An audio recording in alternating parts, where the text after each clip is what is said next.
Assalamu alaikum warahmatullahi wabarakatuh. Muri mutya abantu baffe muje bale munaje musinzira je muwangalira. Nze Nurdin Ntege channel yaffe tubagamba. Sharinga boba oyina bikunyumiddemu byotatambudde bulungi tubuuze tubenga tusobola okutereeza fembi. Comment zituwe. Teesa naffe. Ayina kubuuza ka WhatsApp nako kabeerawo wansaawo. Tutereko message kyobuuza oba mu comment oba ku email byonna bwokebera wansi awo bwoyongera okusearch ng'ojja kuba otufuna WhatsApp 0701 55 8563 701 55 8563 oteese otubulire byetwogerako nebyoyagala tuleete tujja kuba tukuwa buli kawungezi wakati wa ssaawa 11 paka ssaawa 2 ez'ekiro gwe manye ssaawa yonna vidiyo ebeegwayo. Yes mozo obuuza ki leero? Ensonga nalabye olutalo ku social media okwo before ng'ekivulu kya Alien Skin tekinnagenda mu maaso posita we yafulumye nga Diamond Platnumz ali waggulu ekivulu ne tukifuula kya Alien Skin bukyandibadde kiki kuba alina amaanyi mangi asinga Diamond. Awo nenzije wa Aji omukugu aludde ngalaba industry eno Alien Skin atuusaawo. Alien Skin ekituufu amaanyi e Uganda agalina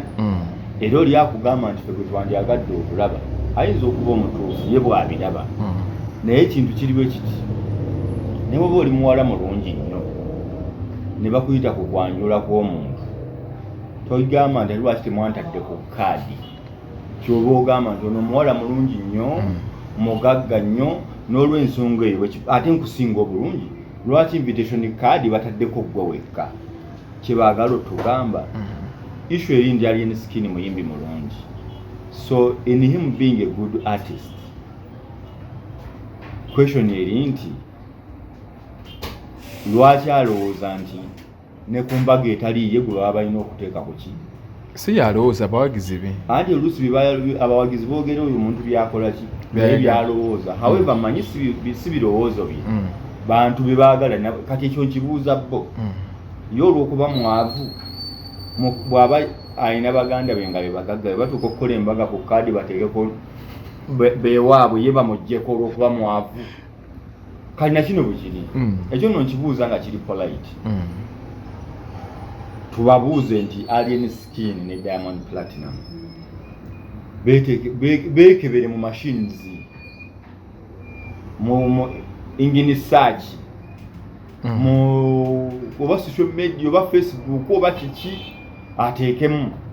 Alien Skin anti oli ajja kugamba ng'oli ekimuyamba ku social media aluddewo ani yamuganda okulwawo naye gwe bagga yavudde ku ssomero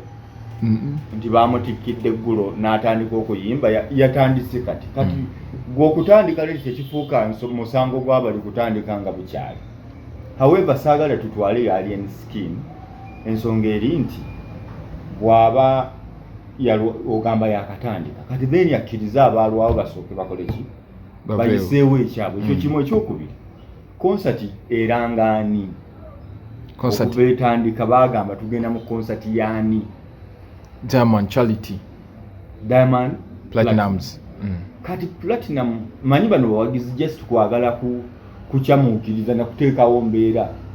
era nina gwe nabuuzizza nabadde ku channel ya Megatron nembuuza abantu nti okay singa ekivulu nga bwe kyabaddeyo oba nga bwe kiriyo Diamond Platinum alemererwa okuperforminga n'atajja Alien Skin n'ayimba abantu baddeka ne bagamba kyetwasasudde kyetwafunye era bayinza okugamba concert yabaddeyo baga yabaddeyo n'ennyini yo teyakoze eki teyayimbye so nga the other side singa Alien Skin agaana okuyimba ne wabaawo bakatunraiza abajja omuntu agamba Alien Skin teyayimbye naye Platinum either yatuboye oba yakubye nnyo oba akasajja k'amaanyi Diamond Platnumz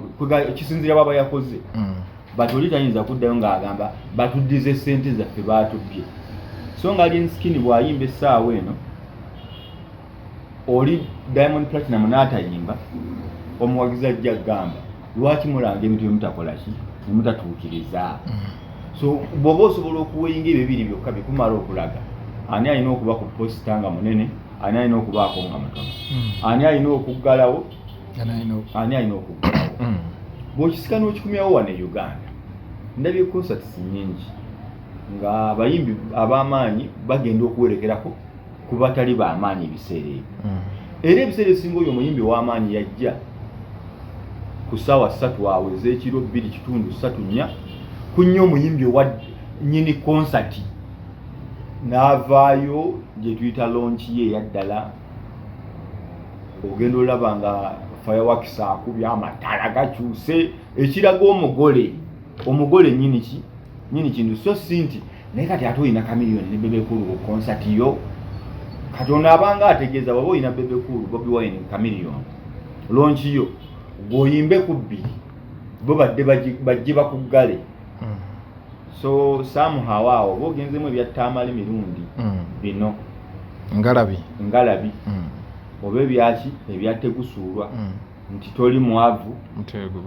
gwe muki gwe mwavu so loving our people tekina kuba sussa kisusse nze nina gwe ndaga ekyangu nnyo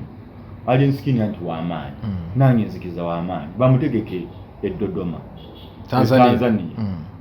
nga ne gundi gyali Platinum tulabo bamusingayo amaanyi nga bwe tumuwaayiriza wano ndi wano w'amaanyi nnyo bituufu w'amaanyi naye tumutwale Dodoma aji nina ekibuuzo awo tumutwale Dar es Salaam ekibuuzo kyo kiri nti Muhanji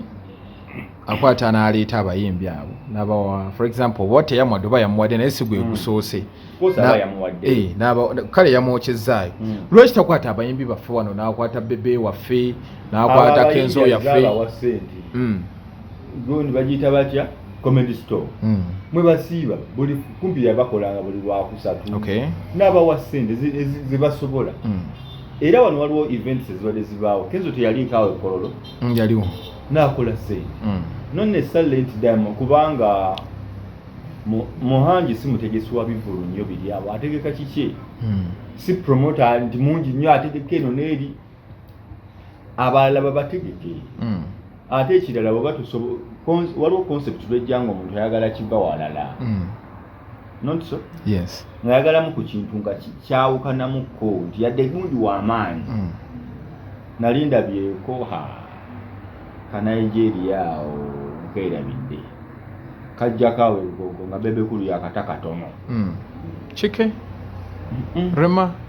Tekino Miles yali ku stage awo nga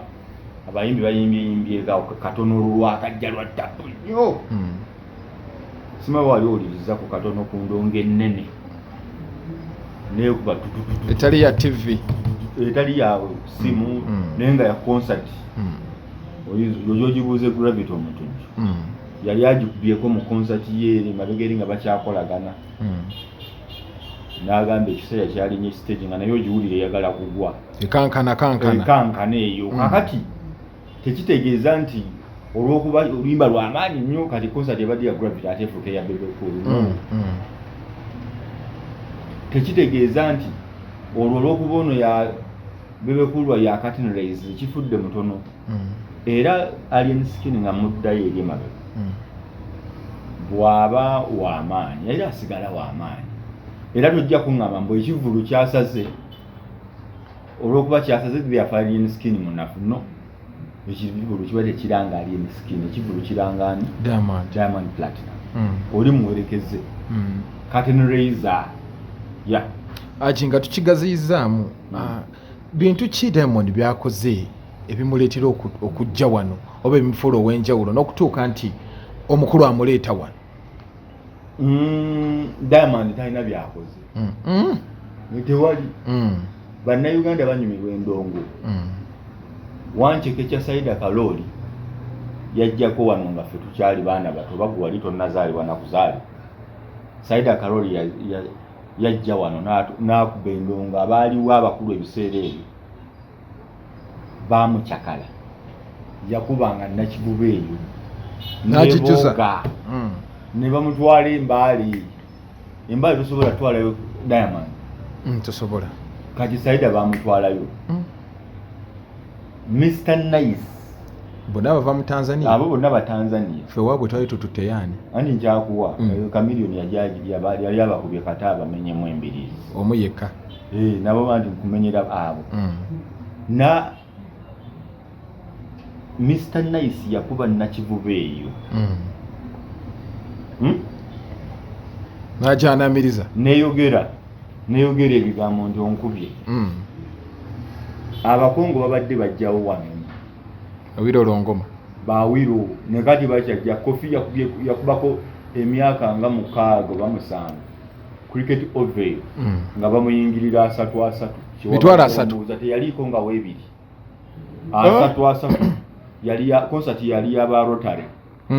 ngeri over emeza nezisibwa si byetaano nga kino bwe kyabadde ebirito so talina kitu yakoze kyoyinza okumbuuza yakikoze atya bwembadde nzija nti akikoze atya one ewaabwe business bagikolanga si ya competition nnyo nga competition erimu eriherefe kutumbula ndongo competition ye Uganda eya music in particular ya kuyimba kusuula mulala wanje mu Uganda essaawa eno music aliwo kusuula mulala gwovuganya naye twagala tubenga King Saha takyasobola kufulumya luyimba n'olu nga tuwagira gundi so mu nsi endala nga Nigeria bo balowooza nti tekino oba ovuddeko omwetaani oba ova okuŋŋamba chike bali ku nkola yonna alya n'oli ali emmere egenda ne competition mweziri ng'ogyeko ez'obuntu naye competition eziri awo era Nigeria tebajja kutuuka bagambe nti olw'okuba kati gundi P-Square mwatunyiza babatadde mu category ne chameleon katulondemu chameleon bo bagamba Nigeria first. South Africa first ne Kenya bwe kiri ne Tanzania ka Platnumz bakoze ebintu bingi nnyo ebibyeyewa kagadde abakazi ebitakwatagana gwe kaagala gwe kasuulawo bakitwala nti kale basi abayimbi baba abaki ne Kiggwa ne bamuwa support buli company ey'amaanyi e Tanzania eyina endorsement ya Diamond Platnumz na wano mbalaba ku simu wa buli kimu ewaabwe Tanzania nsi nene nazi Uganda nga 5 kati mu kubeera ennene bwetyo this is what they do oba kampani y'amasimu oba ki gwe buli kyomanyi si buli kintu naye at least ebimala ogenda okusuuka ku billboard nga bamutaddeko mu Uganda tebakikkiriza bwerwanyisa nakugambye nti Eddie Kenzo was nominated Bannayuganda bagula genda kuwandiikayo mu Luganda ono mumugyeeyo ffe tetumwagala naye nga requirements zebabadde baagala Eddie Kenzo yabadde agira ati bagamba at least oweeri akole ki awangule because Eddie Kenzo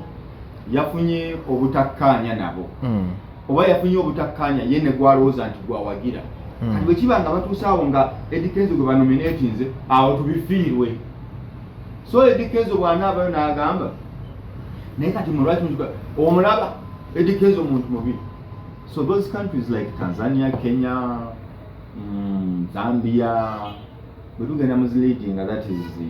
Nigeria, South Africa. Rwanda is a basing a new one. Rwanda Fegundia, Febasam, Abanyarwanda, Uganda, Zemogundi, no summer. Febulaya wawe. So nyimba za betuzi nyumirwa eriyo Munnarwanda abalukubye Kigali abanga bola bagundi bayita Times Square New York bakugamba ho Kampala buli omu hazina luyimba nyimba zaabwe ez'Abanyarwanda so bagezezzaako naye bw'otunulira nga nkuddirayo Uganda ye kasitoba oyimba ne binyuma tutwala butwali awo nga senera bayiga kulya twayiga kunyumirwa nga senera bira kibuzo kyange mbeera olooza lwaki mbeera kyereetawo ekintu ekyo eky'obutaagaliza eky'obuteyagaliza ekyokwagala okusuula omulala olowooza lwaki kiriwo ekityo? The past 10 years bannayuganda bazze beewalana bino Bebe Cool, Bobi Wine, Chameleone, bayimbi bwe bati bya bandi Sebatta nga bya music naye nga tekigaana bakadongo kamu kunyumirwa Sebatta aba Eagles ne babanyumirwa gye babanyumirwa abaagala Bebe Cool ne bamulaba abaagala Chameleone ne bamukola ki ne bamulaba era nga Bebe Cool ateeka rugby grounds Bobi Wine ateeka African n'osanga ekkubo nga it is a Kampala ali ku public holiday abayimbi baali bavuganya nkusinga okuyimba nze nsinga eswaga e Kampala nze nsinga okukola kino okitegeera nga music anyuma tubaleeteyoko ne ku gundi ndowooza tujja gireeta ku Mande otubuulire ku bayimbi bano abasatu buli omu kiki yali asinza munne nja kikuwa naye mbadde gamba bwe bamala okutambula batyo ne tutuuka mu byobufuzi ebyaddala bwe tuyingira mu byobufuzi ebyaddala kati obukyayi obuwoomu ne bujja nga bukyayi kati abantu beewalana byakufa bufi baagala kulaba muntu ng'ali mu ntaana tugatuni osanga omuntu nga ne bw'abadde awalana bw'afa ayagala kutuula mu maaso akakase bamuziise kati oli bw'amuufudde njagala kukulabako bakutaddeyo naye nga naakulaga mwagala naye nga bukyanga abaawo n'2,000 adde asobola omutomera nga yennyini singa abadde alina chance emwettira badde asobola okumutta but because teriiwo si eyamusse ku ntaana ajja kujja n'amazzi gakaabe kuba akimanyi ebyaddala obufudde ogenze bwe bukyayi kati bwe tulina mu Uganda nti twakwata ebyobufuzi ebiriko Museveni okugwa mu buyinza omanyi bw'olwennyo mu buyinza abantu batuuka ne bakukyawa nga tolina kyobakoze oluusi nze nnyina abantu nga tebaagala Lionel Messi nga tebaagala Cristiano Ronaldo nga baabakola ki keefuula nyombo ke kamanye nnyo omupiira kati nga omusango Messi gw'alina kumanya nnyo omupiira bbanga dene Man City mboka katuteefu ekapu kati kagenda kutwala Premier League kati mbone Champions League kati kamwagala n'omusanga naga koka Man City kantama n'omubuuza kiki kagoba nnyo you get kagoba nnyo omuntu ayinza okukukyawa ekitegeeza nakyo ya Uganda nze tuyina ettima mu nsi abantu basobola okukukyawa lwako kasita okola ekintu ekirungi ebbanga eddene oba n'olwa ku kintu kati ne Museveni sigamba nti yakola birungi wabula ensonga erini nti aluddewo nnyo ku bukulembeze njagadde kukuwa abantu ate abakolanga binyumira abantu naye olw'okuba babikoledde ebbanga batuuka ne babagira nze Usain Bolt lwe bamusinga nasanyuka Usain Bolt omuzannyi omubisi w'emisinde lwe yakwata ekyokusatu yalina waakusatu kituufu nagamba akasajja baketa Gatlin Kamerika kaali kadduse naye ebbanga ne bakakwatako ebiragalalagala ne kamuteega kolo tekanyu baali bakawumuza emyaka nga 3 ne kakomawo bakayita Gatlin Kamerika ne badduka Olympics yasibira mu kyakusatu ate yali yawona waliwo aka South Africa akabeeranga mu kyokubiri nga adduka kalina injale yali ayinza osibira mu kyokutaano omukulu kati ngeza okulaga obukyayi bwe tufuna naye nga Usain Bolt lwaki simwagala yali aluddeko nga bamuwaanyo bayinza okuwaanawaana abantu olina nono naye bamuwaanawaana nnyo you get kaakati ne bino we bijja Museveni olw'okuba mu buyinza abantu batuuka ne beekyawa ne bakola ebituufu ng'ekituufu kyekikyamu kyekituufu bakola muziki nti osanga kati alien skin yaliko naye nga bakubuuza alien skin ne mudra ani asinza okukuba endongo gy'ogamba nti yeeno nti alien skin ali mu BADO ne Palaso naye nga bw'owuliriza ennyimba za Palaso 10 n'ez'omukulu alien skin 10 ani alina ogenda okunoonya nga kyetwagala ffe kirala twayiseeko dda kati gwoba owoomesa eddoboozi otya ami kati nga ekituufu weebuuza songo li yandibaddaga ne bana ekisajja yadde kirina amatama nemba kipalaso ekiyimba kikuba bwe kyandibadde kati oli aluwulira nga tayagala nakumanya yensi gye bakulaga nti yafaafaagana that is Uganda ndi abantu bali awo beeyawulamu ebibinja Bobi Wine bw'akola ekirungi olw'okuba wa nuupu owenalem agamba kitwale eri agamwa Bebe Kulu bw'akola ekirungi because he belongs to NRM ne bwe kiba kirungi kitya ekisajja kyonna nze ekisajja ekyo nze ekituufu kirinde ekisajja kyantama n'omubuuza yakola ki nze yantama butami nze kyantama gwe tokiraba ekisajja n'omubuuza Bebe Kulu yakola ki nga takirina naye ng'omusango Bebe Kulu gwe yakola kukkiririza mu rights ze mu ddembe lye nga bw'ogamba nti waliwo amatooke muli ku buffet waliwo amatooke n'omuceere oyagala ki waliwo ddembe okulya amatooke ng'omusango gw'omunana lwaki gw'olidde muceere kyekiri mu Uganda muntu kulya lumonde nga gwe oyagala kulya muwogo n'abalala ne bajja ne balya ku lumonde ono n'alya muwogo ng'omusango gumuvunaana kulya muwogo ng'ate muwogo gwalidde gwe toyagala muli kati lwaki alidde muwogo nga ffe tulidde lumonde ng'oyagala omuga bakuwe ku muwogo nze ate nze saagala ate wamala n'agamba ffe twagala buli muntu nga yeeyagalira mu Uganda kati kyekiriwo ab'NRM tebaagala ba opposition opposition naye nga obutabaagala kyandibaddeko to win them their side but the thing is ng'oyagala babeerenga bakuyisenga gwe singa be balina obuyinza gwe NRM awulira nti abannu olw'okuba balina obuwagizi n'ogaakamba sibeekamba kuba emiggo kyoyagala bakole singa bafuna obuyinza gwe wa Nuupu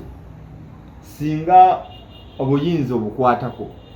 oliro oyagala abatali ba Nuupu ebiseera bali ku opposition that time babeerenga bakukyawa bukyayi buli kyosanga bakinyigire bunyigizi n'ekirungi so ye Uganda gyegambye tuli mu mbeera nga obukyayi buli waggulu ne bwoba omubuuziza nti is our music industry growing no it is now stagnant because we are not supporting each other amaanyi ge tulina mangi nnyo okulaba nga waliwo failure ku balala amaanyi tugatadde nnyo okulaba Kamiliyoni waba alina concert singa emusala Bobi Wine alina ekintu singa kimulema singa agenda onatafunayo bantu gemaanyi kati wegakola ki tegali mu kino oluyimba luno lunasala boda vidiyo ene neeba ya mulembe awo tetuliiwo so around wakati wa 2012 paka 15 Bebe Kulu yatolimba bayita love you every day yakozesa omusajja yali mu Nigeria girabe edduka Michael Finger yali muwandiisi kati waliwo wa video amina Clarence Peter yakwata video yayikwatireyo Kenya yali y'amaanyi yasooka okuba mu Uganda nga quality ya waggulu even up to today ekyaddako abayimbi ebiseera ebyo bamoze radio ne bagende wa Godfather ba Kenzo ba Kamiliyoni buli omu nga competition yakulaba nange nina video ennungi olwo industry ekola ki ekula Bebe Kulu nga waleese eki era mu period eyo Ugandan artists were nominated in MTV Africa Awards nga mu category Kamiliyoni alimu na Peace Square Bebe Kulu ba yalimu nani ogwadda kuba kati ngembe kezo nge issue eri competition yali etuuse ku level ya competingira for quality kati tu ani asinga bukyayi mu kulaba nga balala bagwa so Bebe Kulu yaleeta Clarence Peter bani bagende wa Godfather waliwo omusajja mu South Africa omulala naye mukwaswa video nene bagendayo competition bwezaggwa noonya video kati ne balutalo ne bagende South Africa wakimanya ba Spice lutalo yagendako South Africa nga be baguddewo naye nga kyaguddewo takiinaako buzibu alowooza wa kitalo nabali ne bagamba sibe ekitalo tokiina